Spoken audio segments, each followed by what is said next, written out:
Value style investing அப்படின்னு சொல்லுவாங்க. Value style இன்வெஸ்டிங்னா என்னன்னாக்க விலை கம்மியா இருக்கும், நல்ல வருஷத்துக்கு ஒரு தடவை ப்ராஃபிட்டபிலிட்டி ரொம்ப நல்லா இருக்கும். ஃபார் எக்ஸாம்பிள் கவர்மெண்ட் கம்பெனிஸ் எடுத்துக்கங்களேன், அது வந்து ஒரு வேல்யூ இன்வெஸ்டிங் ஸ்டைல்னு சொல்லுவாங்க. இன்னொன்று வந்து பாத்தீங்கன்னா growth ஸ்டைல் ஆஃப் இன்வெஸ்டிங்பாங்க. அந்த கம்பெனியினுடைய விலைகள்லாம் பாத்தீங்கன்னா ரொம்ப ஜாஸ்தியா இருக்கும், ஹிந்துஸ்தான் யூனிலிவர் மாதிரி ரொம்ப ஜாஸ்தியா இருக்கும். ஆனா வந்து அவங்களுடைய ஏர்னிங்ஸ் பர் ஷேர் பாத்தீங்கன்னா கம்மியா இருக்கும், PE ரேஷியோ பாத்தீங்கன்னா ஜாஸ்தியா இருக்கும். அது வந்து growth ஸ்டைல் ஆஃப் இன்வெஸ்டிங். ஒரு சில ஃபண்ட் மேனேஜர் வந்து என்ன சொல்லுவாங்கன்னா GARPன்னு சொல்லுவாங்க, growth at a reasonable price அப்படிம்பாங்க. அதாவது எனக்கு growth வேணும், அதே டைம்ல என்னால வந்து ஒரு வாரன் புஃபட் மாதிரி என்னால வந்து நிறைய பிரைஸ்லாம் கொடுக்க மாட்டேன், என்னால ஒரு அளவுக்கு தான் கொடுப்பேன் அப்படிங்கிற மாதிரி growth at a reasonable priceன்னு. இன்னும் ஒரு சிலர்லாம் இருக்காங்க டெர்மினல் வேல்யூ இன்வெஸ்டிங்னு சொல்லுவாங்க.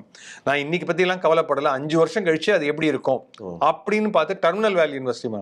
ஒரு சில ஃபண்ட் மேனேஜர்லாம் என்ன சொல்லுவாங்கன்னா எனக்கு இதெல்லாம் தேவையில்லை, எனக்கு வந்து பிளெண்டுனா இன்னைக்கு எந்த இது வேகுமோ அந்த மாதிரி. ஸோ இவர் ஃபண்டை விற்கலாமா அப்படிங்கிறதுக்கு முன்னாடி ஃபர்ஸ்ட் ஆஃப் ஆல் வந்து ட்ரூ டு லேபிளா இருக்கான்னு பார்க்கணும். இப்போ நான் ஒரு லார்ஜ் கேப்னா அவர் கரெக்டாக லார்ஜ் கேப்ல தான் போடுறாரா, மிட் கேப்னா மிட் கேப்ல போடுறாரா, லார்ஜ் அண்ட் மிட்னா லார்ஜ் அண்ட் மிட்ல போடுறாரா, எந்த அளவுக்கு அந்த போர்ட்ஃபோலியோவை டர்ன் ஓவர் பண்றாரு, இது வந்து டர்ன் ஓவர் ரேஷியோன்னு சொல்லுவோம். மியூச்சுவல் ஃபண்ட் பொறுத்த அளவுக்கு டர்ன் ஓவர் ரேஷியோ ஜாஸ்தியா இருக்கிறத பத்தி தவறே கிடையாது.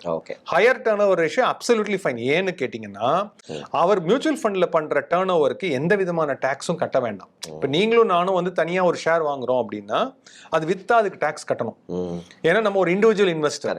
ஆனா மியூச்சுவல் ஃபண்டுங்கிறது ஒரு ட்ரஸ்ட், அது வந்து காமனா வந்து ஒரு ட்ரஸ்டா இருக்கிறதுனால ட்ரஸ்ட்டுக்கு எந்த விதமான அந்த ரொட்டேஷனுக்கு எந்த விதமான எதுவுமே கிடையாது. ஸோ அதனால டர்ன் ஓவர் பத்தி கவலைப்பட வேண்டாம். இதுல ரொம்ப ரொம்ப முக்கியம் வந்து பாத்தீங்கன்னா நம்ம எதுக்கு ஃபண்ட் மேனேஜர்கிட்ட பணம் கொடுக்குறோம். இப்ப நானா மேனேஜ் பண்ணா என்னால ஒரு 8% 9% என்னால கொண்டு வர முடியும். ஒரு ஃபண்ட் மேனேஜருக்கு நான் ஒரு 2% வேற எக்ஸ்பென்ஸ் ரேஷியோ கொடுக்குறேன், 1% 2% எக்ஸ்பென்ஸ் ரேஷியோ கொடுக்குறேன்.